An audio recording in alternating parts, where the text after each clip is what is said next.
La vez más extraña que recuerdo que recibí un insulto fue jugando en juveniles, que recibí un insulto racista y cuando me giré a ver de dónde venía vi que eran chavales de entre 10 y 15 años y fue algo que me impactó bastante. Yo cada vez que escucho algún cántico racista o algún gesto racista o algún ruido, la verdad es que lo primero que me entra es tristeza, ¿no? Es tristeza por tener que escuchar este tipo de cosas en un país como España, que es un país al final acogedor, integrador, y tener que escuchar esto, la verdad es que me duele. La Liga Versus. La fuerza de nuestro fútbol. Un proyecto pionero del fútbol profesional para transformar la sociedad. El exfutbolista y comentarista de la Liga en DAZN, Alberto Edjogo, charla con el jugador del Real Betis y de la selección española sub-21, Hassan Diao, sobre fútbol e identidad. Partiendo de la base que cualquier insulto tiene una connotación negativa, sí que es cierto que los insultos que van dirigidos al color de piel, a orientación sexual, al género, tienen una carga extra, ¿no? Porque estás atacando directamente a un grupo social y ese ataque luego puede sufrir esa discriminación en el día a día.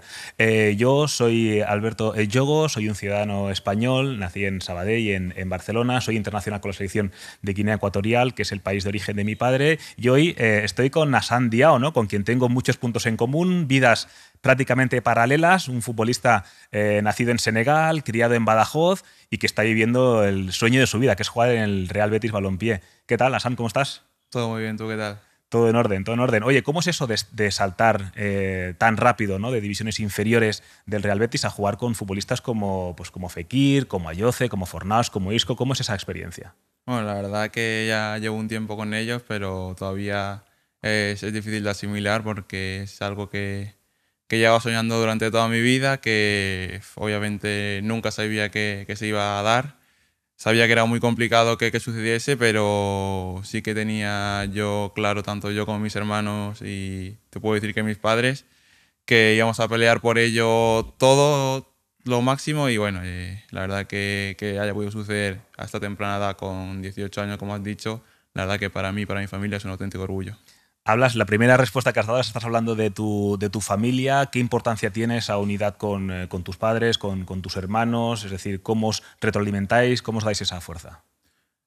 Para mí la verdad que es algo muy importante porque tengo que decir que sin ellos no es que no hubiese llegado, sino que no sería nada porque han estado desde el principio conmigo, mis padres han apostado, han dado todo por mí, el apoyo de mis hermanos al final diario también es muy importante y yo creo que lo mínimo que puedo hacer es agradecérselo. Mi padre es de Guinea Ecuatorial, que fue una antigua provincia española. Cuando llegó a España, Guinea Ecuatorial ya estaba independizada de España. Él llegó marchándose de una dictadura militar que había en su país de origen y lo cierto es que para establecerse en España pues tuvo que pasar una serie de dificultades. Tú hablas mucho con tu padre, ¿os ha explicado bien la historia? ¿Cómo fue su llegada a España? Sí, mi padre fue el primero que llegó aquí, estuvo unos años trabajando, buscando asentarse y cuando pudo conseguirlo, que fue difícil, pudo conseguir que viniéramos nosotros, el resto, tanto mi hermano mellizo, mi hermano mayor y yo con mi madre. Y eso pues es algo que a nosotros nos brindó un futuro que quizás allí no hubiésemos tenido. Y luego ya más tarde fue cuando nació mi hermano pequeño, que él sí que nació aquí y yo creo que gracias a ello hemos podido tener una muy buena educación y al final también con los valores que nos han transmitido ellos de nuestra tierra de Senegal, pues hemos tirado hacia adelante. Y ese viaje os ha explicado un poquito más en profundidad porque los padres, ¿no? Generalmente los padres que han tenido que hacer ese movimiento, porque hay que recordar a la gente que nadie se va, ¿no? De su lugar de origen si realmente tiene un futuro próspero, si lo haces es porque realmente tiene necesidad de tener esa vida mejor. Ese tránsito, ese viaje, ¿os ha contado un poquito más o prefiere muchas veces no explicarlo para no generar ningún tipo de trauma a los niños? A mí de su viaje, no, o sea, me ha explicado un poco, pero no mucho, no muchos detalles, sobre todo del nuestro, porque fue muy pequeño cuando yo tenía 3 años, entonces no recuerdo bien, pero de eso sí que me contó. Llegamos mis tres hermanos y mi madre, los tres a Barcelona, en un vuelo y de allí mi padre estaba sentado en Badajoz y de Barcelona ya fue cuando pudimos venir hasta Badajoz y volver a juntarnos todos. Muy bien. ¿Y cómo recuerdas tu infancia? ¿La recuerdas una infancia feliz? Porque imagino que tus recuerdos ya son directamente en España. ¿Cómo era San como niño? ¿Cuál era tu vitalidad? ¿Cómo recuerdas esa etapa? Bueno, al final me juntaba mucho con mis hermanos, pero sí que era cierto que tanto en el colegio como en el fútbol, que desde el principio ya cuando llegamos nos metieron a un club y al final el recuerdo que tengo es muy bueno, tanto con mis compañeros en el colegio, lo pasé muy bien, tanto en los entrenos con mis compañeros. Mi día a día era eso, estar en el colegio, salir, ir a entrenar y cuando volvía a entrenar volver a bajar a jugar al parque con mis compañeros del colegio, o sea que por eso tengo muy buen recuerdo. Este elemento del fútbol como elemento integrador me interesa mucho. ¿No? Estamos aquí en este espacio que nos brinda la Liga, ¿no? En esa lucha contra los delitos de odio, y sabemos muchas veces que alguien que viene de un lugar diferente, que tiene un color de piel más oscuro que los compañeros, pues muchas veces pues le puede costar, ¿no? ese punto de integración. Yo recuerdo mi infancia siempre con un balón bajo el brazo. Los dos somos de familia numerosa, yo tengo 2 hermanos más, todos ellos han jugado al fútbol, especialmente el mediano Juvenal, que ha llegado a jugar en categoría profesional. Y sí que es verdad que el fútbol sirve como un elemento de integración, ¿no? Porque al final el balón es un elemento común y la pelota hace que estemos todos en un espacio muy similar, y ahí puedes destacar más y a nadie le importa si vienes de aquí o vienes de allí. ¿No crees que el fútbol es un elemento que puede integrar, ¿no? a niños de distintos orígenes? Yo creo que si no todos, la mayoría de las amistades y personas que he conocido ha sido gracias al fútbol. Y bueno, yo creo que sí que es cierto que a mucha gente que le puede costar el integrarse, el poder adaptarse a una nueva situación, el fútbol es un punto en el que sí que te puedes dar a conocer, sentirte mejor. Al final con los compañeros a mí me ha pasado que lo pasaba como en ningún otro lado y bueno, yo creo que por esa parte el fútbol sí que puede ser un buen sitio para adaptarte. En mi época, yo soy más de 20 años mayor que tú, sí que nos habían enseñado, nos habían educado para no mostrar debilidad en ningún momento, ¿no? Es decir, se decía que si a ti alguien te decía algo desde la grada o un rival te decía algo o te insultaba, tenías que aguantar, ¿no? Porque si mostrabas debilidad, digamos que estabas perjudicando al equipo. Yo recuerdo, por ejemplo, haber tenido episodios siendo un niño, pues la típica, ¿no? Pues cállate, negrito zumbón, o el negro del colacao, o los conguitos, ¿no? Típicos, que de alguna manera a mí sí que yo pensaba, ostras, ¿y a mí por qué me dicen esto, ¿no? Si solamente soy un niño, ¿no? que está aquí para jugar un partido de fútbol. Pero sí que es cierto que como nos habían educado de esa manera, en la cual tú no puedes mostrar ningún tipo de emoción y sensibilidad, pues ha hecho que a lo largo de mi vida no haya podido muchas veces mostrarme, ¿no? emocionalmente tal como me sentía. ¿Tú cómo percibiste esto? ¿Tuviste algún episodio así? Y si es así, ¿cómo lo has podido gestionar? Sí, yo creo que se dan muchos casos de sufrimiento que al final la gente que te rodea intenta que te cohibas de eso y como tú me has contado, yo creo que no es una buena manera de focalizarlo. Yo por suerte en los casos que he tenido sí que me han apoyado en todo momento. Nunca me han dicho que si escucho algo que no pasa nada, que yo me centro en lo mío, sino me han apoyado, han estado conmigo, hemos intentado revertir esa situación que se diera en ese momento y bueno, yo por esa parte siempre me he sentido arropado. Eso me parece muy interesante por lo que te digo, ¿no? Porque muchas veces también las generaciones van pasando y las generaciones más antiguas suelen decir que bueno, es que los jóvenes que vienen son más débiles, o no están preparados, o son de cristal, cuando yo creo que en realidad es bueno, ¿no? que uno muestre sus emociones y que intentes que eso luego no te afecte. Tienes un hermanito pequeño que dicen que se le da muy bien jugar al fútbol. ¿Tú le vas preparando por si le ocurre algo así? ¿Tú le vas de alguna manera guiando, siendo su tutor a nivel más personal también? Bueno, ahora mismo él tiene 9 años y no le meto nada en ese caso. Al final está viviendo con mis padres y a nosotros tampoco no nos cogían a los 3 y nos decían pues tienes que tener cuidado con tal, con lo otro. Al final yo creo que la educación que nos transmitieron en base a todo, a lo general, hizo que nosotros mismos, mientras crecíamos, nos fuéramos dando cuenta de qué podíamos soportar, los límites que queríamos que tener. Y bueno, yo creo que conforme vaya creciendo mi hermano y los casos si se le van dando, pues sí que le daremos a lo mejor unas pautas y que pueda saber qué es lo que está ocurriendo y cómo tiene que actuar. No sé si a ti te pasa, pero mi padre, mi padre es de Guinea Ecuatorial, como decía, mi madre nació en Granada. Entonces mi padre, cuando llegó a un pueblo muy pequeño de Granada, cuando mi madre fue a presentar a mi padre, pues tú imagínate, ¿no? En la época, en el año 70, 71, pues no había, ¿no? tanta gente negra en España. Entonces, bueno, pues mi abuelo, que de alguna manera tenía una mentalidad muy conservadora y tal, pues cuando abrió la puerta y vi a mi madre, ¿no? con mi padre, dijo, bueno, ¿esto qué es? ¿no? O sea, le costó mucho asimilarlo, porque al final el racismo y la xenofobia pueden venir o de la parte de la ignorancia, ¿no? Que era ese momento, o puede ser un prejuicio también, ¿no? Luego, con el paso del tiempo, mi padre y mi abuelo materno fueron los mejores amigos en todo momento. Siempre nos han inculcado la necesidad de hacer un poco más, ¿no? Yo en el colegio yo era un buen estudiante, y mi padre siempre decía, uy, sí está bien, pero te hace falta más. Y decía, ojo, papá, pero si he sacado una nota por encima de la media, siempre quería más. Cuando un partido era medio bueno, siempre quería más. Como siempre intentando exigirte más porque luego lo vas a necesitar, ¿no? Sí. ¿Ha sido así tu educación en casa? Sí, como has dicho, yo creo que hay mucha gente que se basa en prejuicios y antes de conocer a una persona por diferente color o cualquier cosa, así que tiene ya una idea, lo tiene estereotipado.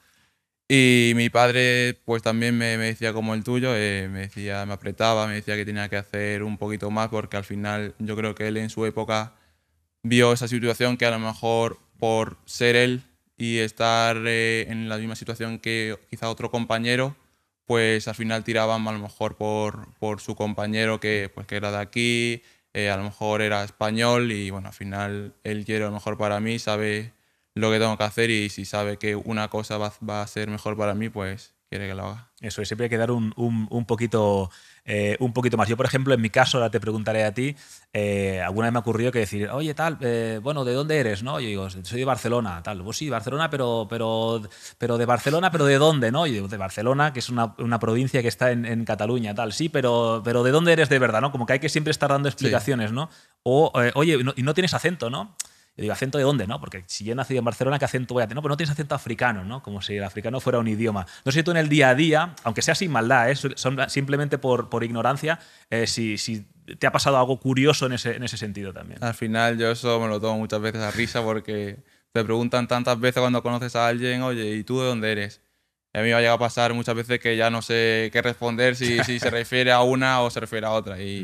Y sí que es cierto que muchas veces le digo, pues yo soy de Badajoz, tal, me dice, no, pero ¿dónde naciste? Y a lo mejor si yo en mi caso nací en Senegal, pero a lo mejor si naces en Badajoz le dices, en Badajoz, bueno, pero ¿y dónde son tus padres? Entonces en ese caso si mucha gente lo hace así, que habrá personas que sí que lo harán quizás con maldad, pero al final la mayoría de ellos no lo hacen por eso, sino que simplemente quieren esa información. Sí, por curiosidad. Muchas veces la gente, por intentar entablar conversación o por querer ser simpático, pues a veces tira un poquito por ahí. Tú tienes 18 años ahora, es decir, que bueno, pues ya te estás formando tu propia identidad.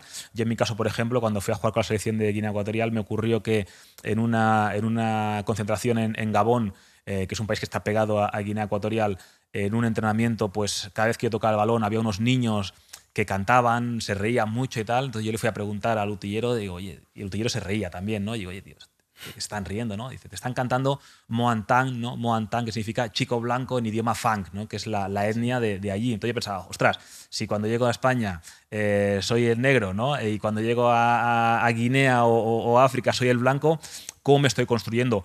¿Tú cómo te sientes internamente? Es decir, tu identidad, ¿cómo la has ido formando y cómo te sientes? Bueno, al final, como te he dicho antes, vine aquí para conseguir un futuro mejor, una educación mejor y yo creo que se me ha brindado. Tengo que estar por esa parte muy agradecido al país y bueno, en casa al final también tenemos la cultura senegalesa que es de donde somos todos, donde han nacido mis padres, he nacido yo con mis dos hermanos y no queremos olvidar eso siempre lo tenemos presente, pero por otra parte también tenemos muy presente que nos hemos adaptado a la cultura española, también tenemos rasgos españoles y por esa parte estamos muy orgullosos de las dos. Muy bien, que esto siempre cuesta entender, ¿no? Uno puede sentirse no hay que partirse 50-50, pues ser 100% español y también 100%, ¿no?, arraigado a sus orígenes. Y en esa cultura senegalesa, ¿en qué se nota? ¿En la comida en casa, en la música? Yo recuerdo a mi padre tener siempre un cassette en el coche cuando aún había cassettes. Tú eso no sé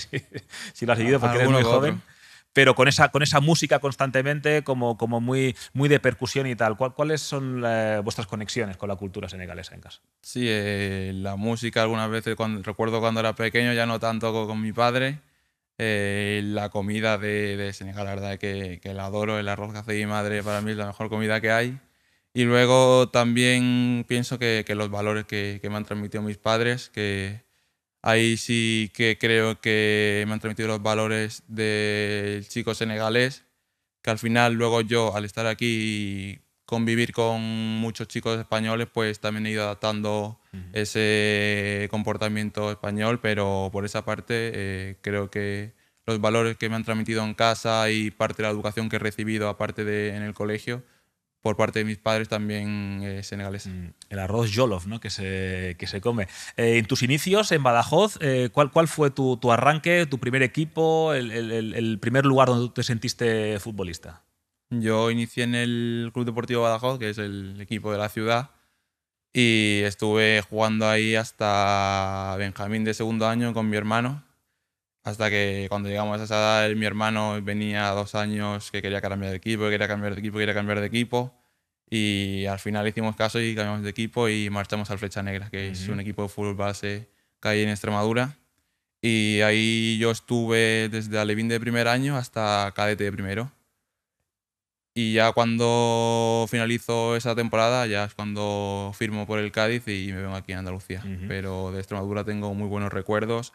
Sigo teniendo muchos amigos allí, los sigo conservando, que creo que eso es algo muy importante, tanto como cuando vine a España, conservar a mi familia allí en Senegal, seguir teniendo contacto, pues al igual que ahora estoy mucho más tiempo y paso mucho más tiempo aquí en Andalucía, conservar mis amistades allí en Extremadura. Muy bien. Has hablado de un club que es el Flecha Negra. Nos han hecho llegar un pequeño regalo, un pequeño presente, ¿no?, que es la camiseta del club aquí con el escudo y serigrafiado con tu nombre detrás, ¿no? Que esto es un regalo que te han querido hacer. Te lo dejo ahí. Muchas gracias. No sé si quieres tener alguna palabra señale bien el nombre, que se vea bien. Alguna palabra, ¿no?, para ellos que, bueno, que sean, como tú has dicho, se vuelcan mucho contigo, que ven tus partidos cuando tú juegas. No sé si tienes algún mensaje para ellos también. Pues sí, la verdad que sí. Tengo mucho, pero mucho que agradecerles, tanto al Badajoz como al Flecha Negra. Fue algo raro porque yo estaba muy a gusto en Badajoz y al final yo soy un chico muy tímido que pues le cuesta mucho adaptarse a un nuevo entorno, y al final el movimiento que hicimos al Flecha Negra gran parte fue por mi hermano mellizo. ¿Sí? Y por esa parte también tengo que agradecerle a él, porque quizás sin eso no podía haber estado donde estoy hoy. Y bueno, a Flecha Negra darle las gracias porque los años que pasé allí fueron para mí tanto futbolística como personalmente increíbles. Tengo muy buenos recuerdos y creo que aprendí mucho de ellos, tanto futbolísticamente, pero sobre todo personalmente. Y tu hermano Omar si está jugando ahí, ¿no? El pequeño, no sé si pero es pequeño. ¿Cuántos años lleva jugando ahí? Entiendo que hay mucha vinculación con el club también. Sí, yo recuerdo cuando él ya, vamos, desde pequeño quería jugar, todavía no lo metimos porque era muy pequeño, pero cuando vimos la oportunidad lo metimos ahí también al Flecha Negra porque tenemos muy buenos recuerdos, pasamos muy buen tiempo ahí y la verdad que queríamos que el pequeño también disfrutara de eso y ahí está. Yo disfruto mucho cuando voy a verlo jugar, cuando tengo oportunidad, verlo con esa camiseta puesta y también disfrutando como lo hice yo en su día, me da muy buenos recuerdos. Muy bien. Te escucho hablar, tienes 18 años, pero sí que se te nota pues una madurez, que esa madurez la has vivido en casa. Se nota claramente, ¿no?, cuando esos valores son buenos. Estás estudiando magisterio. ¿Por qué magisterio? Porque al final magisterio es algo vocacional de transmitir primero conocimiento, evidentemente, y luego también valores, ¿no?, a la gente más joven, ¿no? ¿Por qué has elegido magisterio? Cuéntanos un poquito cómo es eso. Al final algo que a mí personalmente me gusta son los niños. Con mi hermano pequeño, por ejemplo, tengo una gran debilidad, me gusta pasar mucho tiempo con él, y luego también gran parte era porque me gustaba la idea de poder ayudar al futuro, que poder abrir la mente de la nueva generación que vayan llegando en algunos aspectos, que yo creo que conforme van pasando los años se va mejorando, tanto hace 10 años atrás como cuando yo tuve mi educación. Y yo creo que en un futuro, si puedo ayudar en algo a la nueva generación, que sepan sobre nuevos aspectos, pues lo veo una oportunidad muy importante. Lamentablemente, en los últimos tiempos hemos visto algunos casos de intolerancia, ¿no? de racismo en los estadios. Como decía antes, pues estamos en este espacio en el que la Liga está peleando y batallando para intentar eliminar, ¿no? ese tipo de comportamientos en los estadios, pero no solamente en los estadios, sino también fuera, ¿no? Porque al final el fútbol es un altavoz tan grande y un altavoz tan potente que muchas veces cualquier cosa que ocurre en un estadio de fútbol, en un partido que están viendo millones de personas, luego puede repercutir, ¿no? Ves a los niños y las niñas, ves las botas que llevan, el peinado que llevan, las camisetas que llevan, lo intentan copiar todo de sus ídolos. La parte educacional, en la que estás muy metido y veo que te interesa, ¿qué peso tiene la educación para intentar erradicar ese tipo de comportamientos, tanto en un estadio como en la calle también? Yo creo que mucha. Al final, como has dicho, tiene mucha repercusión en el fútbol. No hace falta estar en un estadio para ver cosas. Te lo puedo decir yo, que he vivido toda mi vida viendo fútbol desde la televisión. También hacía las cosas que veía hacer a los jugadores, y ahora que estoy yo en esa situación, sí que también intento desde mi profesión intentar que aquellos que me ven, que puedan tomar un buen ejemplo hacia un futuro, que puedan ver cómo ser una buena persona, no solo ser un buen futbolista, sino al final una buena persona. Y yo creo que sí que es cierto eso que dices, que mucha gente ahora mismo vas a los estadios y aprovechan ese momento para desahogarse o cualquier cosa, y bueno, yo creo que al final ese no es el fin. La gente vaya a disfrutar, y también no solo arruinas lo que es el fútbol a la gente que lo está viendo en el estadio, sino que manchas también el deporte, y no solo tienes que estar en el estadio, sino a la gente que está de fuera viendo también lo mancha. Totalmente. Y te ves como, o sea, de lo que estás diciendo, desprendo como que notas cierta responsabilidad también, ¿no? Además, eres internacional con las inferiores de España.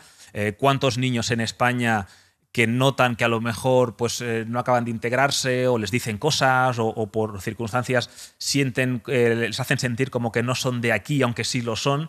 ¿Qué importancia tiene ver futbolistas negros, ¿no? Ya criados en España? Evidentemente, la absoluta está el caso de Nico y de Lamine, que ya nacieron directamente en España.